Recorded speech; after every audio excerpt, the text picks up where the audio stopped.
42-year-old ex-convict who was sentenced to death is recounting her days with regret over her past life of crime. Rose Rono, a mother of 4, a former death row inmate at the Nakuru Women's Prison, had been convicted to death in 2011 on a charge of robbery with violence. She was only 32 years old at the time, knowing that she will never taste the breath of freedom, but she managed to secure her freedom on the 28th of October 2020. Despite her regrets, Rose got born again in prison and turned to be a preacher, with her journey beginning anew. Rose, however, has a lot to smile about, bearing in mind the many souls that she has brought to Christ.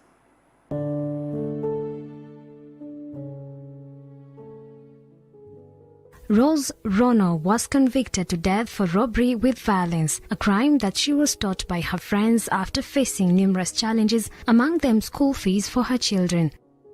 Rose was involved in robbery with violence in Kericho town, where she had joined a group of 5 friends, all men, and convinced them to join them on a venture to make quick money.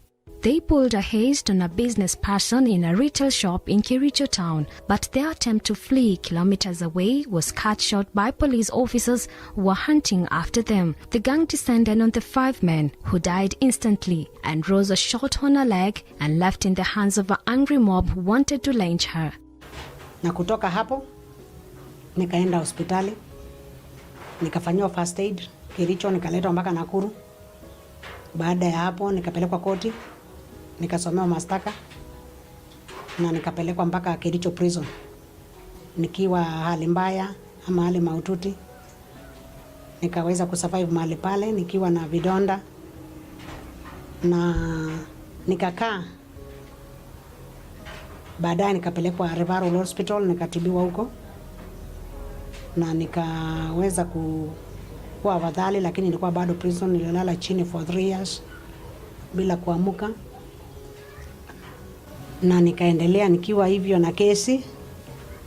Baadaye nikawezesha kufungwa bado 2016,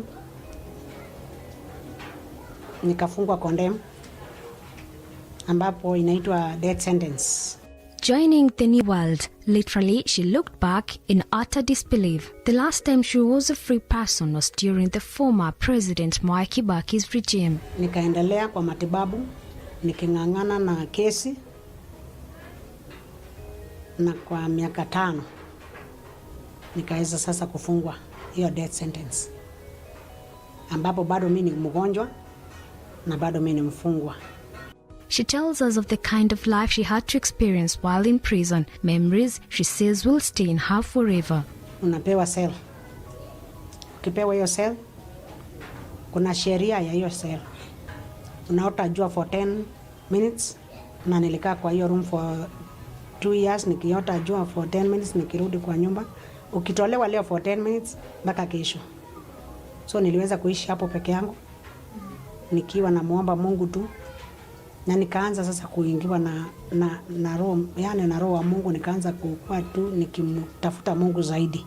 It is in that cell that Rose found God. Even with the worry of the fate of her children, Rose had to shift focus with a new journey in prison. Hata mtu yote akiingia prison, kitu ya kwanza watoto, mwenye alikuwa na mzee anakumbuka mzee ataoa, vitu kama hizo, yani hiyo ni fear ya jela. Lakini baada ya mimi kuokoka, nikatoa watoto kwa roho yangu. Nikaambia Mungu, nimetoa kwanza hii watoto niweke kando. Nataka nikuachie kwa mkono yako. Nimetoa everything ndani yangu. Nataka tu nikuserve. Kwa sababu nikikuserve utashika wale watoto. It was a sigh of relief then when President Mwai Kibaki eliminated the death sentence to life imprisonment. Wakati president alirudisha watu live, nikawa mmoja wao kurudishwa live. So nikaishi nikiwa live sasa. Ile sheria si kali sana. Ukirudishwa kwa live, sheria si iko sheria, lakini bado haitakuwa ngumu kama ile ya kwanza, ile ya death sentence. So nikapunguziwa at least ile makali, na nikaweza kuishi nikitafakari mambo ya Mungu, na from hivyo tu Mungu akaanza kunifungua, wakaona tabia zangu ni mzuri, akaanza kunitoa nikakaa na wengine. but nikiwa death sentence ingeweza kukaa na wengine, lakini sasa hiyo freedom nikapata kidogo. Rose would later appeal a case which took long, but with a conviction to salvation, she withdrew the appeal and later filed a petition admitting that she committed the crime. She was waiting upon the hearing of a case which happened during the intense outbreak of the coronavirus pandemic in 2020. Na wakati nikaenda kote nikamwambia judge, mimi withdraw appeal, mimi sitaki appeal. Watu wakasumbuka sana, marafiki zangu wakalia akasema Rose, kwani unataka kuishi jela? Ni nini mbaya? Ni nini imefanyika? Nikanyamaza. Wakati mwingine ama nikafikiria nikasema mama nimefanya vibaya. Mpaka nikamwambia Mungu, sijafanya vibaya, leta njia mpya. Kukaa ikapatikana mambo yenye serikali ilitangaza ikasema review ama unaandika petition. Hiyo ni kusema kama unaomba msamaha. So nikarudi tena kwa miguu ya Mungu, nikanyenyekea na nikaomba Mungu na nikamwambia anipe direction. Naye Mungu akaleta hiyo ripoti, nikaandika hiyo petition na nikapelekwa koti. Juzi kuwa na tarehe yote mimi. Nikapelekwa koti na tarehe ikapatikana, nikapewa tarehe. Tarehe ya kwanza ni wakati kulikuwa na corona kabisa. Hakukuwa kabisa venye mnaweza fanya. Nikafanya kwa Skype na nikapewa tarehe nyingine. So hiyo tarehe yenye nilipewa ya pili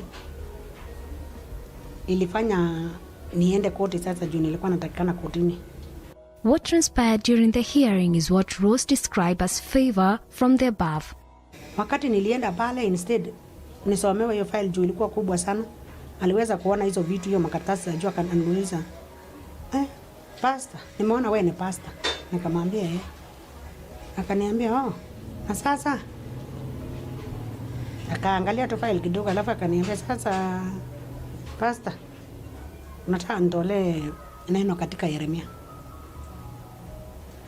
Yaani instead case ifanywe. Akaniambia nitolee neno katika Yeremia. Nikatoa neno katika Yeremia. Akarudi akaniambia nipe ahadi za Mungu vile Mungu anaisema. Nikampea ahadi ya Mungu. Na akaniambia na usipotii, nikamwambia ni ghadhabu inashuka. Akaniambia wewe umeapa mbele ya mbingu na nchi na koti. Mimi sijakuapisha. Si wewe ndio umeapa? Nikamwambia Na wakati tulimaliza hivyo, akaniuliza umekaa miaka mingapi? Nikamwelezea. Ulikuwa na watoto? Nikamwambia na in fact watoto wangu nilikuwa nimeacha for 10 years, sikuwa nimewaona, hata sikuwa najua sura juu, nilikuwa najua ile sura kwa wadogo. Na baada ya hapo yeye jaji akaniambia miaka yenye umekaa imetosha. Juu mimi nilikuwa na expect anipe 10 years ama akinihurumia anipe 15 hivyo. Juu watu walikuwa wanafanya petition napata ameenda kupewa 20 years. Kwa nilikuwa nasema anihurumia anipe 15 ama 10. Na hakika Mungu akanifanyia hiyo muujiza kwa koti. After her sentence was annulled by the judge, prison officers escorted her in an extraordinary way by buying her basic needs to start her life. Mimi wakati nilitoka nje mimi nilishangaa. Nikaona ni kama nimeona muujiza. Nimepata vitu zimepakiwa hapo. So kwa sababu ya ile discipline na ile favor yenye Mungu alikuwa amenipa, ndio ilifanya hiyo favor wanibebe tena. Nilibebwa kwa gari yao, tulikuja na JK mpaka huko. Na hata in fact mimi sikupanda JK. Mkubwa ndiye alikuwa kwa JK, mimi nilitafutwa gari kadogo. Nililetwa kama mfalme. As she walked out of prison on 20th October 2020, escorted by prison officers to their home in Sachangwan in Nakuru County, it was a shock and disbelief to many who never thought of seeing her again. She was received by her family and relatives who were overwhelmed with joy, the reunion igniting the bittersweet memories of the past, with Rose's only prayer by then was to see her 4 children again. So mtoto akakimbia, akapatana na Jackie kukuja, mimi sijui mtoto. Mtoto na mrefu, mimi simjui. Sasa nauliza Jackie, we Steve ni nani hapa? Steve ako wapi? Sasa Jackie ananiambia, si ndio huyu, si ndio huyu. Na mimi sijui mtoto. So ni venye nilimuona hivyo nikasema, kumbe watoto wamekuwa kubwa. Hata siwajui sura, siwajui. Niliwacha wakiwa wadogo. Jacqueline Chepkoech, her firstborn daughter, was 14 years and a class 8 candidate when her mother was jailed. Maisha ikakuwa ngumu. My father decided atupeleke kwa shushu. Kwa shushu huko hivyo ilikuwa ni time yangu ya kuingia form 1 and my mom hajafika bado, so like I was too worried. Actually I started feeling like life yenye tulikuwa tunaishi before Na sasa life imebadilika all of a sudden because sisi tulikuwa tumewekwa vizuri sana. My mom was like, my dad had a good job and my mom was a business lady by then. So time alishikwa hivi, maisha imechange all of a sudden, mumepelekwa to a new environment, things were not that good. Na shosh pale hivyo. So shosh akabaki pale na sisi, daddy ameenda UG kutafuta job. Maisha ikakuwa ngumu. It happened that sikuenda shule for about a year. Nikakaa tena nyumbani. So imagine that's another 1 year nimekaa nyumbani. I'm imagining like now ni kuisha imeisha. So I started hearing story like from my aunts, mama Jackie alishikwa. So I started like digging out what's not happening. Kuna kitu siambiwi. But as for now, what they all treasure is the company of their mother. Lakini so far your mother aingie hivi. Tuseme vitu tu zimechange tu. Saizi jora kama hata kama mzazi ana ile pesa, unaona kabisa mzazi ana ile pesa, ile love, unaona ile love ya mzazi ile ni matters. Mimi hata nasema hata kama unipenda kile appearance yako ina matters. Appearance tu ile mko fit hivyo. Lilian Mwaniki is a chaplain at Nakuru Women's Prison. She has led spiritual counseling session with inmates for years. Many of them that are here because of robberies, because of murder cases, because of children neglect, don't come back. They change and they change. So there are times that you'll find this person cannot be attended in this way. So what do? We take this other route. If it's not this other route, then this one. And God has been faithful to us. Lilian also tells us about Rose's journey into a believer and contributed to her freedom. Rose, before she turned, was a bad one. I was working in an office, documentation office. We always crossed with Rose because she had the pride.